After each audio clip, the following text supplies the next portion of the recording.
en honor al tiempo y que ya somos más o menos la mitad de los inscriptos, un poquito más de la mitad de los inscriptos, vamos a empezar esta capacitación que la doctora Solana, que ya participó también el año pasado en la charla de gastro, y que este tema también fue uno de los temas pedidos el año pasado en las encuestas y que quedaba pendiente. Así que bueno, vamos a empezar el día de hoy. Buenos días, Solana. Buenos días, ¿cómo están todos? Muchas gracias a los que están. Bueno, espero que les sea útil. La idea es, si a ustedes les surge una duda mientras voy dando la charla, lo preguntan, si prefieren hacerlo por el chat o hablar, la verdad no me molesta si tienen que interrumpir. Si no, si lo quieren hacer al final, lo mismo, no hay problema, ¿sí? Bueno, ahí les comparto. Yo soy Solana Elías, soy residente de gastroenterología, que termino el año que viene acá en el Hospital Austral, y ya especialista en clínica médica. En la charla de hoy vamos a hablar de enfermedad celíaca y alergias alimentarias. Ahí les comparto la pantalla.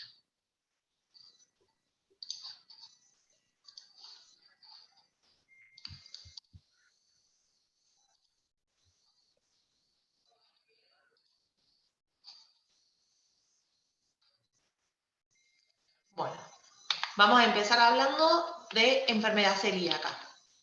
La enfermedad celíaca, al principio se creía que era una enfermedad que afectaba principalmente a los niños, pero con el correr de los años se vio que también puede afectar a los adultos.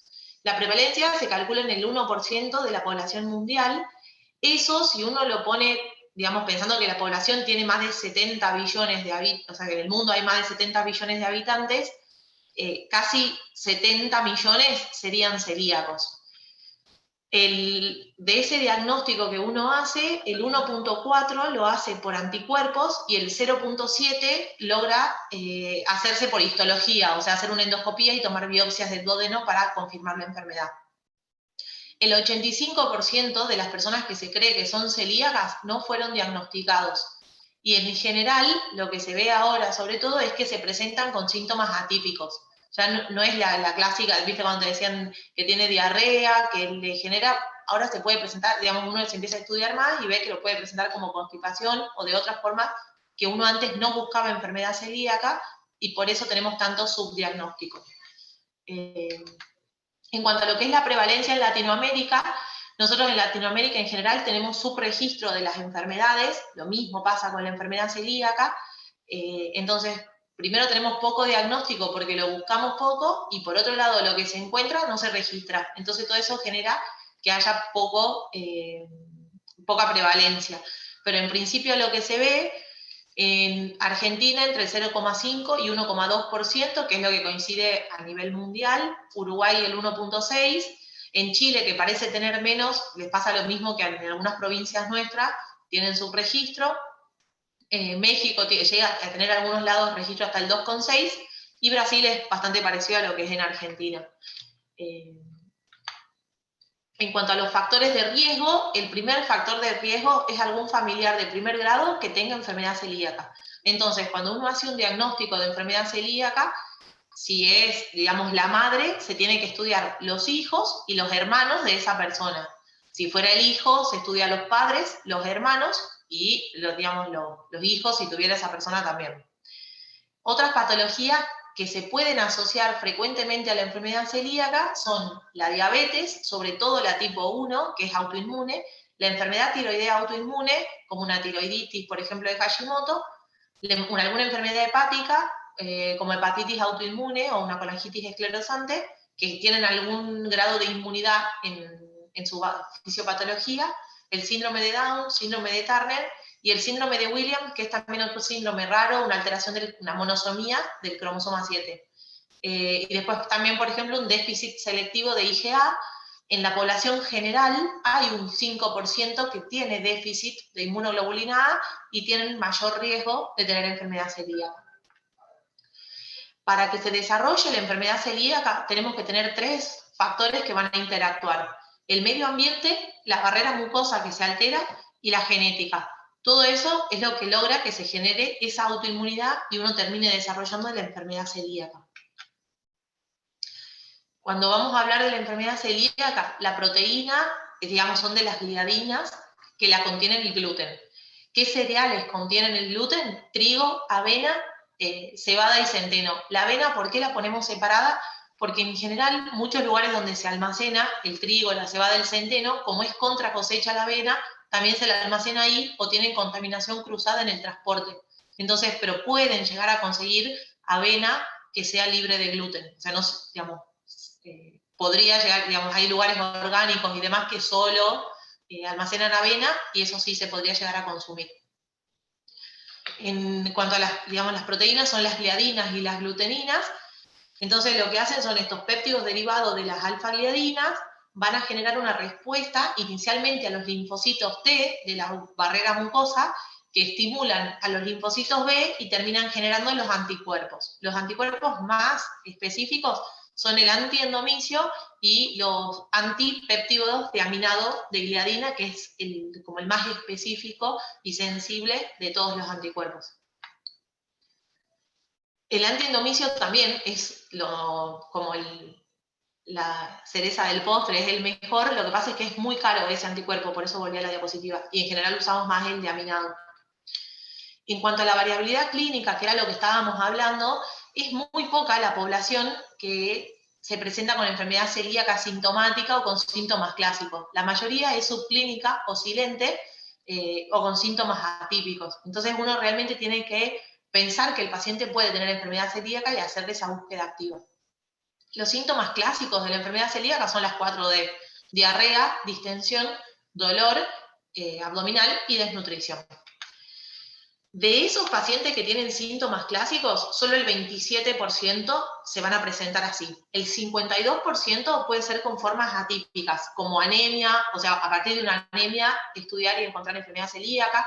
En un paciente con osteoporosis, lo mismo, trastornos ginecológicos que tengan retraso en la menstruación, o incapacidad para quedar embarazada, por ejemplo, una mujer en edad fértil, alteración de las enzimas hepáticas, muchas veces hacen hepatitis, y en realidad es por la enfermedad celíaca.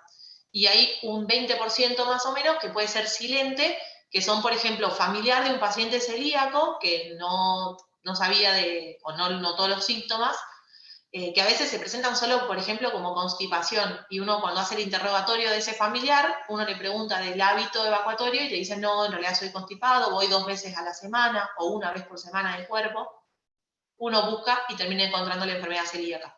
O que sean grupos de alto riesgo, un paciente que se le hace un diagnóstico de una tiroiditis de Hashimoto, uno busca diabetes y enfermedad celíaca y termina haciendo el hallazgo de la enfermedad. O que se haya hecho una endoscopía por otra causa y se encuentren los signos, digamos, de enfermedad crónica del duodeno. Dentro de los escenarios, en general, digamos, empezamos con la diarrea o un síndrome de intestino irritable similar a diarrea. También puede ser un síndrome de mala absorción o mal digestión, que esto es diarrea, pero por ejemplo que está mezclada con grasa y la materia fecal flota. Cuando van de cuerpo son heces que están totalmente disgregadas, como pastosa, y muchas veces maloliente por la cantidad de grasa y hidratos de carbono que tiene. Y también se puede presentar como una enteropatía perdedora de proteínas, que en ese caso en general, cómo lo manifiestan es con edemas. Los pacientes empiezan con edemas en miembros inferiores, o que se le hinchan los párpados, o se encuentra ascitis, y en realidad es por el déficit tan grande que tienen de proteínas que está perdiendo su intestino. Y ya casos muy, muy raros, que la verdad es muy difícil, una crisis celíaca, que son pacientes muy graves porque ya tienen el déficit grande de proteínas, o sea, están prácticamente en anasarca, que es líquido en el pulmón, en el corazón, en el abdomen, en las piernas, en todos lados, sumado a eso la hepatitis grave que hacen, y todo un trastorno metabólico por déficit nutricional de vitaminas y micronutrientes, que los lleva con ataxia, déficits neurológicos y demás, son pacientes muy, muy graves y tienen una alta mortalidad.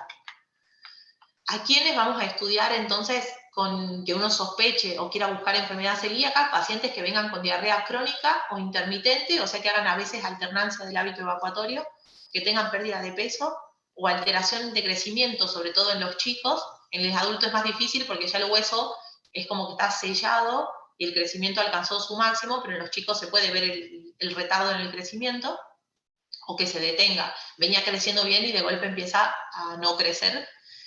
trastornos ginecobstétricos, como les decía, que tengan retardo en la menstruación o que no pueda quedar embarazada, o algún otro trastorno hormonal, o por ejemplo fatiga persistente, sobre todo asociado a la anemia, la desnutrición, la diarrea que genera. Y dentro de los dermatológicos, la dermatitis herpetiforme, que acá puse una foto, esto puede aparecer en el tronco, en los brazos, en la espalda, que en realidad, si uno ve dermatitis herpetiforme, tiene que buscar enfermedad celíaca. O sea, se asocia a la enfermedad celíaca, pero no toda enfermedad celíaca va a manifestarse como dermatitis herpetiforme. ¿Hasta acá se entiende? ¿Venimos bien? Sí, perfecto. Impecable, muy bien, muy bien. Ok, si no me interrumpen. Bueno, siguiendo con las manifestaciones clínicas que pueden tener estos pacientes, como les decía, anemia ferropénica, a veces tienen déficit también de vitaminas, sobre todo vitamina D, que se tiene que absorber, pero por los ácidos y todo el metabolismo que tiene más rápido, no la deja absorberse.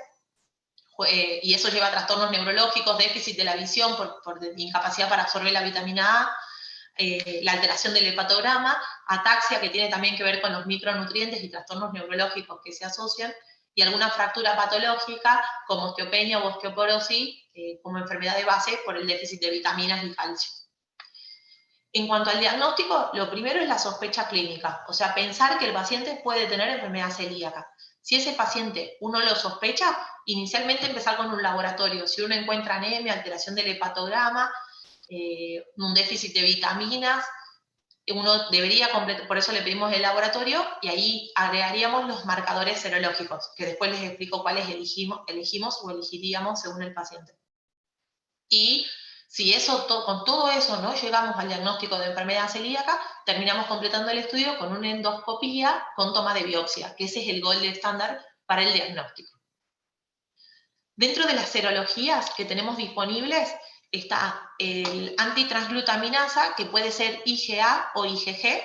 Recuerden que cuando nosotros pedimos antitransglutaminasa IgA, tenemos que completar con una IgA total, porque hay un 5% de la población que puede tener un déficit congénito de IgA, o sea, es la única inmunoglobulina que le falta. Además, hay muchos medicamentos, por ejemplo, la sertralina, a veces incluso el omeprazol, que puede producir un déficit de IgA. Entonces uno estudia un paciente, cuando le pide, ve que tiene déficit y en realidad está asociado a algún fármaco que esté consumiendo ese paciente. Así que eso es otra cosa para tener en cuenta. Entonces pedimos IgA total con la IgA antitransglutaminasa. Acá, bueno, está en inglés, pero es la primer línea de tratamiento para el screening de enfermedad celíaca, junto con la IgG del péptido de aminado de gliadina, que es el que yo les decía que es muy específico y sensible. Acá igual tienen los porcentajes si lo quieren, pero están todos por arriba del 80% en general. Este también es la primera línea de tratamiento en los pacientes con el déficit de IgA, porque por eso pedimos una IgG. Entonces puede pasar que el paciente venga con una IgA antitransglutaminasa negativa, porque tiene déficit de IgA, entonces la IgG, la DGP-IgG, le da positivo. Los otros que tenemos son, por ejemplo, el antiendomicio, que se lo usa como segunda línea, sobre todo por los costos de este. Y las otras opciones, la IgG, antitransglutaminasa, y la IgA, de antipéptido de aminado, pero estas dos tienen menos sensibilidad y especificidad. ¿Eso qué significa? Que yo tengo que tener demasiados anticuerpos para poder encontrarlo, y encima, si yo lo encuentro, no siempre me asegura que sea por la enfermedad celíaca. Por eso lo que les dejé en el recuadro son los ideales para el diagnóstico o el screening en los pacientes. Dentro de los hallazgos endoscópicos, cuando nosotros vamos a hacer el diagnóstico, el paciente puede venir con anticuerpos positivos o negativos, pero sobre todo si están positivos, lo siguiente es pedirle una endoscopía. En esa endoscopía, ¿qué es lo que puede ver el médico? El patrón en mosaico, que se ve toda la mucosa como granular, tiene esto que es el signo del peine, que si fueran como cepillitos, dientes del cepillo, que es como se altera toda la mucosa, disminución de los pliegues, acá se ve un área que está como inflamada, ven que estos son los pliegues como deberían verlos normalmente, y se ven aplanados, o vasos por transparencia, que es ya la mucosa totalmente aplanada, que casi se ve la submucosa, por eso llega a verse los vasos por transparencia. En cualquiera de estos casos, y aún siendo el duodeno normal, cuando uno hace la endoscopía, teniendo anticuerpos positivos, el médico tiene que tomar biopsias del duodeno. Cuando nosotros mandemos a estudiar esas biopsias, el patólogo lo que nos va a informar es la clasificación de Marsh, es el grado de, digamos, de atrofia o de involución que va a tener el intestino por la misma enfermedad. En esto es lo que uno vería como un intestino normal, y a medida que la enfermedad celíaca se va profundizando porque uno no respeta la dieta, ven como al final la mucosa está totalmente aplanada, estas son glándulas, lo que se ve abajo, y todas las vellosidades que deberíamos tener no existen, por eso desaparecen todos los pliegues, y el signo del peine sería, por ejemplo, entre este y este, que se ven algo de vellosidades le queda y algunos surcos, pero muchos menos que los que debería tener. Entonces tiene una correlación clínica, bueno, endoscópica e histológica, lo que nosotros vemos. Con esto ya hacemos el diagnóstico, con la clasificación de Marsh, sí, uno ya hace el diagnóstico de enfermedad celíaca. ¿Y por qué tenemos que pedir la endoscopía con las biopsias? Porque en general los anticuerpos, después cuando el paciente respeta la dieta, desaparecen. Y la obra social, nosotros tenemos una ley para celíacos, la obra social lo tiene que cubrir, y la forma de documentarlo es con la histología. Porque ya con una histología positiva, no importa si negativiza después los anticuerpos, uno ya tiene el certificado de ese diagnóstico. Otra cosa para tener en cuenta es que hay un componente genético, como les decía, en el desarrollo de la enfermedad celíaca. Los pacientes tienen una mutación que es asociada al HLA DQ2, DQ8. La mayoría, como ven, es DQ2. Pero hay un 30% de la población general que también los tiene positivos. Eso lo único que nos dice, cuando la población general lo tiene positivo, es que está más predispuesto a desarrollar enfermedad celíaca, pero no significa que sea celíaco. Y menos, digamos, de esos pacientes que lo portan, menos del 2% son los que van a terminar desarrollando la enfermedad celíaca. Y un resultado genético negativo en un paciente que venía con síntomas y demás, sí descarta el diagnóstico. O sea, si uno tenía síntomas, anticuerpos negativos, pero el paciente insiste y demás, son test caros, digamos, pero si uno tiene que llegar a solicitarlos, cuando lo solicita, si el test da negativo, ese paciente no es celíaco, y por ahí la atrofia que tiene puede ser por otra causa o por otra enfermedad. ¿Cuándo podríamos llegar a considerar un test genético que no está disponible en todos lados tampoco? Cuando, por ejemplo, tenemos biopsias que son compatibles con enfermedad celíaca, pero la serología nos da negativa o dudosa. O que tenga, por ejemplo, una enfermedad latente. Un paciente que tenga anticuerpos positivos y no logre tener síntomas, y uno quiere saber si ese paciente es realmente o no celíaco, y le pedimos la genética. O que esté, por ejemplo, asintomático ahora el paciente porque respeta la dieta de gluten, no la quiere volver a incorporar a la dieta, y uno ve si antes y después lo tiene al gen, o pacientes que tengan anticuerpos positivos pero que no se quieren realizar la biopsia. Son raros, en general la mayoría uno logra hacerlo con la clínica, el laboratorio y la endoscopía. El tratamiento de la enfermedad celíaca es la dieta libre de gluten. No hay otra opción y hay que ser estrictos con esto. En general la mejoría clínica, el 90% llega a las 2 semanas. En la serología, o sea, los anticuerpos, cuando empiezan a descender y hasta negativizarse, entre 6 y 12 meses, a veces hasta 24 meses. Y en cuanto a la recuperación de las vellosidades intestinales, recién a partir de los 2 años empiezan a volver a formarse todos los vellos y a retomar la estructura normal del intestino. En cuanto a la legislación, como le decía, en Argentina desde el 2015 tenemos la ley 27195, que es la de la enfermedad celíaca, y una modificación, que es una modificación de la ley 26558. Y los productos que nosotros vamos a ver identificados con el loguito que estaba puesto en el margen superior derecho, que es este, son productos que tengan muy bajo contenido en gluten, que son menos de 100 partículas por millón, o libres de gluten, que tienen menos de 20 partículas por millón. Eso se distingue porque más de esa cantidad el paciente se considera que está todavía expuesto al gluten y sigue manteniendo, digamos, está perpetuando la enfermedad. En cuanto al seguimiento de los pacientes, siempre hay que ver la respuesta y la adherencia a la dieta libre de gluten, sobre todo la adherencia, porque el paciente a veces te dice que respeta, pero después a veces los dentífricos tienen gluten, hay shampoos que tienen gluten, jabones, entonces incluso por la piel, el estímulo que hace cuando uno genera, como el anticuerpo está circulando por todo el cuerpo, uno ingresa el estímulo por la piel, activa esos linfocitos y el linfocito vuelve a atacar la mucosa del intestino. Entonces es importante todo esto cuando el paciente te dice yo respeto la dieta, cumplo con todo, y uno no ve la mejoría, empezar a buscar estos otros pequeños factores que se pueden corregir. Siempre hay que hacer educación continua y darle medidas con soporte y buscar el diagnóstico, la detección precoz de enfermedades asociadas y las complicaciones. Por ejemplo, cualquier paciente que sea celíaco, uno le hace refuerzo de vacunas antigérmenes capsulados, por ejemplo, meningococo, hemófilus y neumococo. Son 3 vacunas que sí o sí tenemos que asegurarnos que el paciente las tenga, porque sus defensas, digamos, funcionan en cierta forma como un inmunocomprometido. Entonces hay que reforzar esas dosis. Por otro lado, el déficit de vitamina D o de calcio que puede estar asociado a la enfermedad celíaca, el déficit de micronutrientes para que no hagan trastornos neurológicos. Entonces todo eso se va estudiando, profundizando en el paciente que ya es celíaco. Y si hay algún déficit, empezar a suplementarlo. Existen, obviamente, igual, pacientes que se consideran como enfermedad celíaca no respondedora. Uno dice que puede ser persistencia o recurrencia. Un paciente que inicialmente empieza respondiendo, pero después vuelve a presentar los síntomas, eso es una recurrencia, o persistencia es que nunca logró mejorar ni el laboratorio, ni la histología, ni los síntomas, a pesar de una dieta libre de gluten estricta, más de 6 a 12 meses.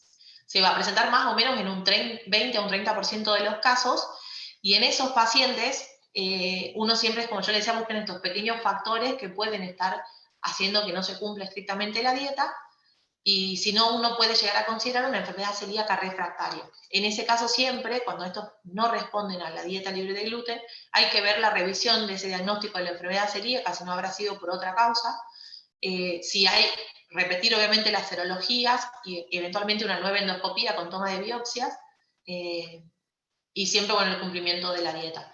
Y como complicaciones de esta enfermedad celíaca, si uno no la trata, es que el paciente hace una ileitis ulcerativa. Esto significa que no solo el duodeno se termina afectando, sino que todo el intestino delgado se afecta, incluso hasta un linfoma, porque como está mediada toda por linfocitos T, tienen tanto estímulo que en algún momento alguno termina desencadenando el linfoma. Y en ese caso ya hay que hacer quimioterapia, tratamiento, demás, y después volvemos, y siempre obviamente con la dieta libre de gluten. Entonces, dentro de las cosas que un paciente, uno puede haber hecho un mal diagnóstico de enfermedad celíaca, que tenga intolerancia a lactosa, fructosa, alguna insuficiencia pancreática, un síndrome de intestino irritable, un linfoma intestinal, el sobrecrecimiento bacteriano, una colitis microscópica. Todos estos pacientes pueden tener, como son algo autoinmune, algún anticuerpo que da positivo, y son esos pacientes que nos quedan en los grises y son difíciles de poder manejarlo o de terminar de cerrarle el diagnóstico de enfermedad celíaca. De todas formas, lo más frecuente cuando el paciente no logra negativizar los anticuerpos ni las biopsias a los 12 meses de la dieta libre de gluten es que no haya cumplido la dieta, que hacen transgresiones los fines de semana o contaminación cruzada. En general es donde terminamos de nuevo encontrando la causa. Bueno, cuando es la no respondedora le volvemos a repetir biopsias duodenales. Si ya no tiene atrofia, entramos a algún lado de esos diagnósticos diferenciales que les decía, y por eso no termina sintiendo totalmente la mejoría del paciente. Y si persiste con la atrofia, sí nos quedamos con la enfermedad celíaca refractaria o el linfoma asociado a la enfermedad celíaca. Hasta acá de enfermedad celíaca, ¿alguna duda? Porque ahora ya pasaríamos a alergias alimentarias. Hola, sí, yo había mandado una pregunta al chat Sí. sobre más que nada las atípicas, las presentaciones atípicas. En el caso de las gineco-obstétricas, ¿cuál sería más el mecanismo? En realidad, claro, lo que pasa es que por todo el desbalance que genera a nivel nutricional, el déficit de proteínas, de vitaminas, como te falta vitamina D, por ejemplo, vitamina A, en todo el circuito interno para poder generar las hormonas, vos tenés el déficit de vitaminas y con eso te falta generar todo el resto de tu cadena de hormonas. Las hormonas de la parte ginecológica en general son dependientes del colesterol, y digamos, en el circuito se corta la cadena porque te falta tu nutriente de base para poder tenerlo al estímulo. Entonces tenés déficit de hormonas. Cuando uno va a estudiar el eje hormonal, están, digamos, todas las hormonas bajitas, y por eso uno lo termina ajustando. Y solo ajustando la dieta uno vuelve a absorber bien todos los nutrientes, volvés a tener la cantidad de colesterol que necesitas, y ahí volvés a poder formar todas las hormonas. Perfecto, gracias. Y en el caso de que venga una mujer así con abortos recurrentes, no, Se o sea, busca- no sería lo primero que pensarías, ¿no? Obviamente. No, ¿Cuánto? en general igual en el primer laboratorio por lo menos lo que uno hace es pedirle una IgA total y una IgA antitransglutaminasa, que es como el screening base, porque digamos la paciente en principio tiene baja probabilidad, pero hay alguna probabilidad. Entonces uno hace el primer laboratorio, tiroides normal, que no tenga anemia, que digamos descarga lo más frecuente, y en el segundo laboratorio que se le pide, junto con todas las vitaminas, nutrientes y demás, ahí agregamos la IgA y la IgA antitransglutaminasa, como un diagnóstico diferencial, menos frecuente, pero que hay que buscarlo. Genial, gracias. No, de nada. ¿Algo más? Hay otra pregunta en el chat que creo que después quedó contestada, digamos, dice si solamente con estudio de sangre o biopsia de intestino se le puede diagnosticar a la enfermedad celíaca. Sí, así es el diagnóstico. Es muy raro el caso que uno termina diciéndolo por un test genético. El diagnóstico, y como te pide una obra social para certificarlo, es serología y sobre todo la histología. Con eso uno hace el diagnóstico. La histología es el gol estándar.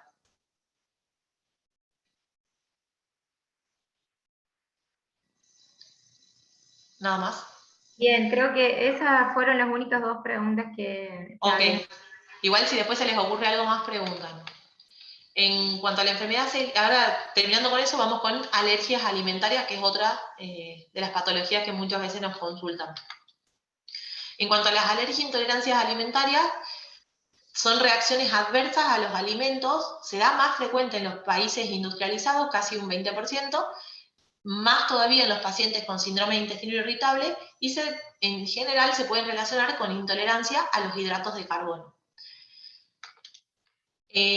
Nosotros tenemos que distinguir lo que es una alergia alimentaria de una intolerancia alimentaria. Las alergias alimentarias están mediadas por inmunidad, o sea, hay algún anticuerpo, alguna respuesta inflamatoria del cuerpo.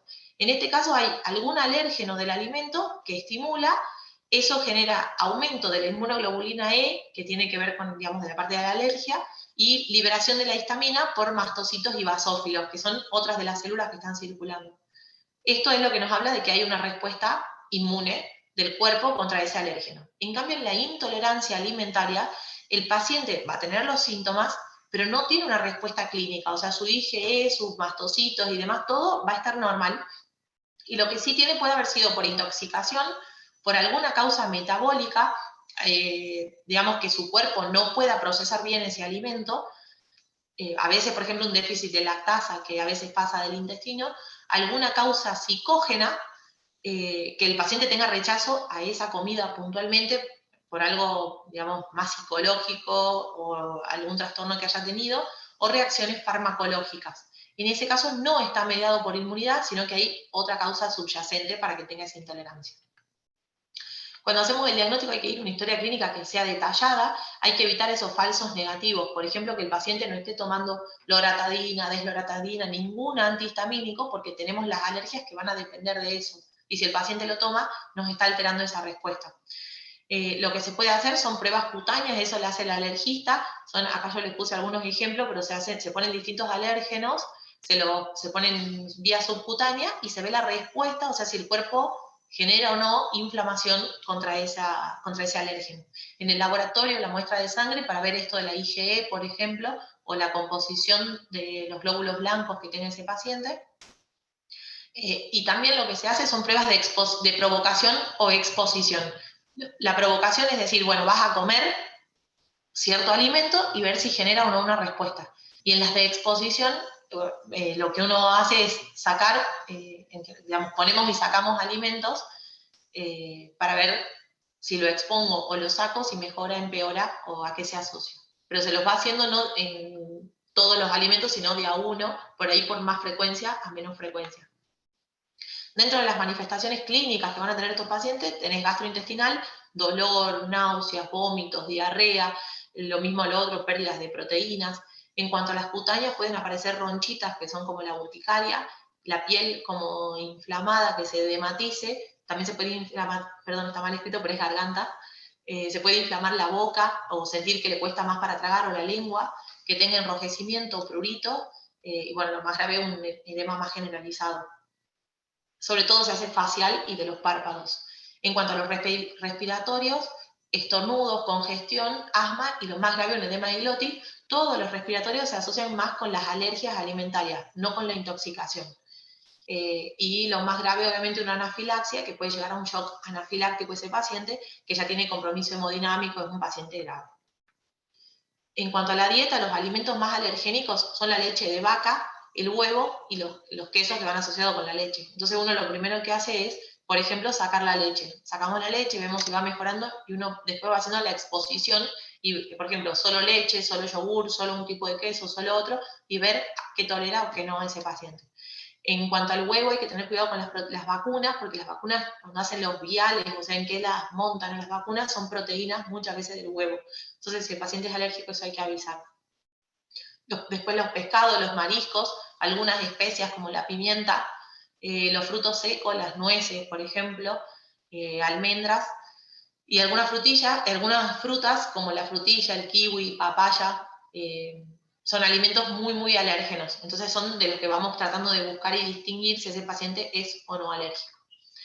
Y esto respecto a lo que son intolerancia a los hidratos de carbono, que es otra de las causas, se llama la dieta baja en FODMAPs, que son distintos hidratos de carbono. Por ejemplo, hidratos de carbono fermentables, que por eso es la AF, hidratos de carbono que contengan oligosacáridos, sobre todo, acá les ponen los ejemplos, pero por ejemplo está el ajo, el durazno, perdón, esto es cebolla, ajo, durazno, todos esos tienen oligosacáridos, o disacáridos como la leche, los quesos, lo que tengan monosacáridos, como el tomate, por ejemplo, la manzana también, los que tienen, bueno, los monosacáridos, y después los polialcoholes, que son, digamos, de los otros alimentos, son, por ejemplo, el repollo, coliflor, todas esas que fermentan, también pueden ser otra de las causas de esas intolerancias o alergia. Y con esto es con lo que cerrábamos como causas de intolerancia y alergia alimentaria. En realidad, para todo esto, cuando uno quiere hacer el diagnóstico, existe un test, por ejemplo, el test de intolerancia a lactosa y demás.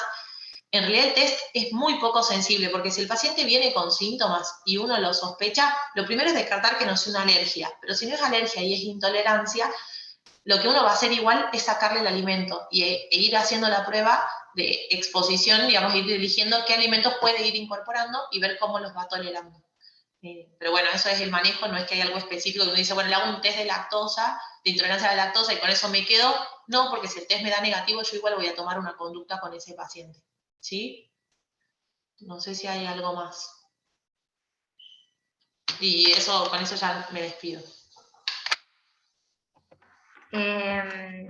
Hay una pregunta muy bien, Solana, creo que quedó todo súper claro. Vamos a ver si alguien tiene alguna duda. Había una pregunta en el chat, no sé si Marcelo quiere activar el audio y realizar la pregunta. Pregunta si cuando un paciente manifiesta hormigueo en los labios, se puede decir que también es un síntoma, pero... Sí, a veces el paciente te lo manifiesta como un hormigueo, no llegan a presentar el edema, pero puede ser, por ejemplo, a veces te pasa, te dice, comí frutilla y siento como si se me hincha la boca, o siento algo, o el durazno, sobre todo por la piel del durazno, puede pasar, sobre todo con las frutas que uno lleva directa el alérgeno, digamos, a la boca y genera ese síntoma.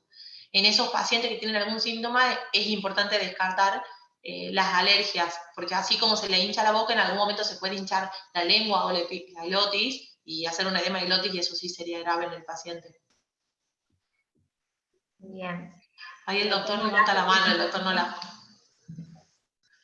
Si querés sacar ahí está, así Ahí está.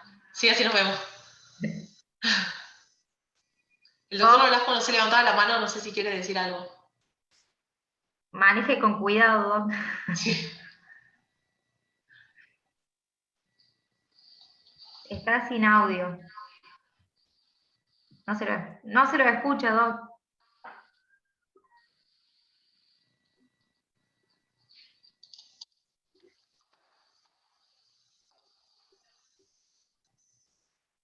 A ver ahí. ¿Ahora? Ahora sí, Sí, Doc. ahora sí. ¿Ahora sí? Sí, Sí. sí. Perdón. ¿Hay alguna relación entre constipación y alergia? Puede haber, como son todos síntomas atípicos, o sea, el paciente lo puede manifestar de distintas formas. En la respuesta inflamatoria que le genera, hay pacientes que tienden a la constipación y otros, digamos, a la diarrea. Entonces puede ser que cuando uno come se constipe. A veces es naturalmente por el tipo de alimento. Los quesos duros tienden, por ejemplo, a constipar más. Mirá, Pero sí, Doc, se puede presentar como constipación. ¿y la harina tiene alguna relación con la alergia o no? Claro, cuando uno, por ejemplo, hay pacientes que, por eso es una de las causas los hidratos de carbono, cuando uno no logra hacer un diagnóstico de enfermedad celíaca, pero el paciente, a pesar de que no lo tenemos al diagnóstico, cuando come harinas, te dice, yo igual tengo diarrea, se me hincha la panza, se me distiende, el paciente puede tener una intolerancia o una alergia si tuviera aumento de la IgE o demás. Entonces uno igual a ese paciente tiene que ver el tipo de harinas que tolera. La ventaja de ese es que por ahí hay harina, o por ahí la harina integral la tolera menos, porque esa tiene justamente toda la cáscara del trigo y demás, y uno aumenta la exposición al alérgeno, pero hay otras harinas un poco más procesadas que las puede tolerar bien. Entonces uno con ese paciente va haciendo ese manejo, pero puede generar la, digamos, intolerancia a los hidratos de carbono y dentro de eso a las harinas, sin ser celíaco. Muchas gracias. No, de nada. Muchas gracias, Silvia. Gracias a usted, Doc. Hablábamos recién con Solana La dieta que le podemos sugerir. de la dieta y de la reacción cruzada también, que eso era importante, la contaminación cruzada de cómo cuidar y esos detalles como para no tener estas... Cuando uno le plantea la dieta a los pacientes, siempre uno se aboca un poco más a las proteínas. Dentro de los hidratos de carbono, uno siempre, como los celíacos pueden comer más, es maíz, arroz y soja. Dentro de eso igual están, por ejemplo, las legumbres. Entonces, cuando uno le sugiere la dieta a los pacientes, siempre trata de que sean más proteínas, carnes, rojas, pescado, pollo, verduras. Las verduras en general no hay problema con eso. Sí, tienen que tener cuidado, por ejemplo, que la verdulería no tenga, viste que a veces tienen como verdulería, semillería y tienen harinas y demás, entonces no puede estar todo en el mismo ambiente. Por ejemplo, entonces si uno va a cocinar, cuando uno usa el horno, primero se cocina la carne de la persona que es celíaca, las verduras, todo lo que sea sin gluten. En un segundo tiempo recién se puede cocinar lo que contenga gluten. Porque si yo, por ejemplo, horneé o puse pan a cocinar y después voy a hacer comida celíaca, el horno está contaminado con gluten y hay que hacer como, necesitas un tiempo para que eso decante, hacer una limpieza y recién poder cocinar. Entonces siempre se cocina lo no celíaco. No sé, no conozco muchas casas que tengan dos hornos para decir que un horno es celíaco y otro no, pero si no con el mismo se puede teniendo estas precauciones. Lo mismo cuando uno va a lavar los platos o demás, idealmente es tener separado toda la vajilla del paciente celíaco, incluso hasta la esponja para lavar del paciente que es celíaco, para que no se contamine al momento de cocinar y demás, porque pueden quedar restos de gluten a pesar de haberlo lavado. Y por otro lado, cuando hablamos, cuando uno va a hacer, por ejemplo, se puede hacer un guiso, que es lo que yo decía, uno puede usar arroz y lenteja. Lo importante de combinar el arroz con la lenteja es que al arroz le faltan algunos aminoácidos que la lenteja lo tiene. Entonces, si uno no come carne, porque hay gente que es vegana, hace esa combinación para darle todos los nutrientes que ese paciente necesite. Si come carne, le podés agregar carne, pollo, lo que uno quiera, puede hacer una salsa o que sea como guiso.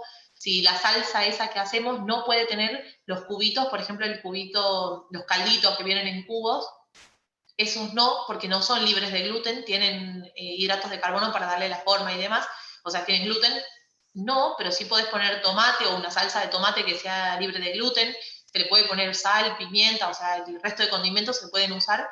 Incluso con las especias hay que tener cuidado porque a veces el orégano, la provenzal y demás vienen contaminados con gluten. Entonces en eso también hay que tener cuidado. Siempre todo, cuanto sea más natural, o sea, si compras el ajo y lo picas, te aseguras que eso no va a tener gluten, a diferencia de si uno compra uno embolsado, que se contamina a veces en el mismo proceso.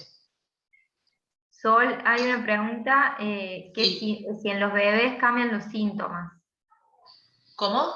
Si en ¿Sí? los bebés cambian los síntomas. No. En general lo que tiene que los niños, por ahí las presentaciones, la mayoría son más bien de la forma típica. En los adultos se da un poco más la forma atípica, pero en los bebés uno ve la diarrea, la distensión, la desnutrición, que el crecimiento del bebé no es el adecuado, le cuesta levantar peso, lo llevas al control y pesa y siguen los 3 kilos y siguen los 3 kilos, y vos decís, pero digamos, le estoy dando la teta o está comiendo, y bueno, en general es esa la forma en la que se presentan.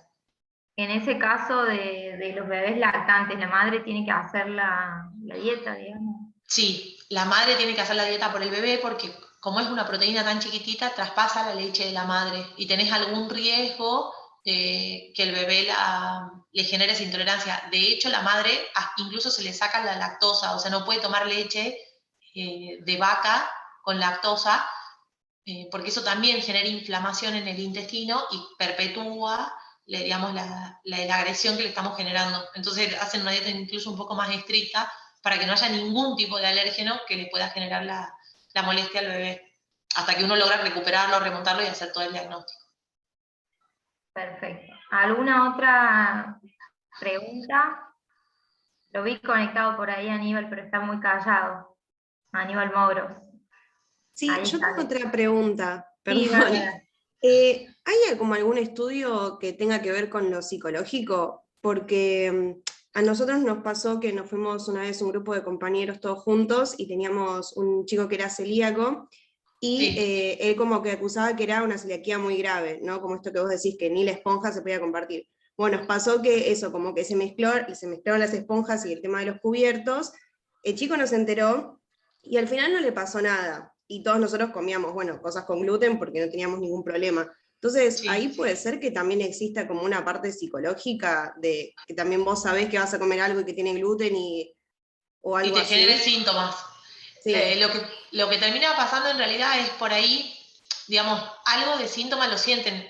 Desde la hora de la exposición, el paciente puede presentar, entre la hora y 2 horas de haberse expuesto al gluten, pueden presentar diarrea, distensión, alguna molestia.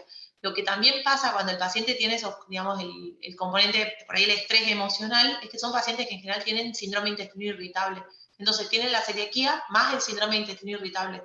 Entonces, en una situación de estrés, en, digamos, alguna molestia, genera diarrea y es muy difícil ahí sí discernir si es estrictamente por la dieta o por parte de su síndrome de intestino irritable.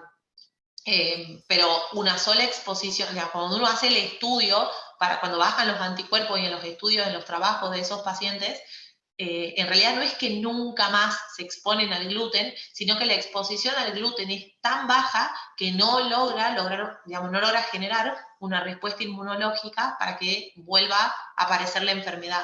Entonces, una sola exposición aislada en un paciente que respeta estrictamente la dieta, sí le va a generar síntomas ese día, pero no una repercusión clínica ni orgánica, o sea, no es que su duodeno en ese mismo momento vuelve a aparecer con un MARH 3. Ok. Tiene más ese componente del estrés emocional. Genial, gracias. No, de ¿De nada. dónde sos, Bárbara? Yo soy acá de Capital. Mi mamá viajó con ustedes al norte. Sí. Estoy estudiando. ¿Estás estudiando? ¿Qué estudias? ¿Enfermería, medicina? Medicina. Estoy en Medicina. cuarto. Qué Así lindo, que Bárbara. Bueno, sí. te invitamos a estas charlas. Sí, mi mamá me lo mandó justo hoy. Se llama Nelly Elizabeth Fiori. No sé si capaz alguno la conoce. Nada, me está mandando Sí, ahí sí, sí, la las charlas. conocemos, la conocemos, la conocemos. Mándale un beso. Un Le beso. mando. Bueno, ¿alguna otra pregunta? Activen el audio y les respondemos. La verdad que fue muy, muy clara la exposición. Pareciera que no quedaron dudas. Bueno, yo igual lo que necesiten, si quieren mi correo, les escribo en el chat, no hay problema, y me escriben si les surge algo.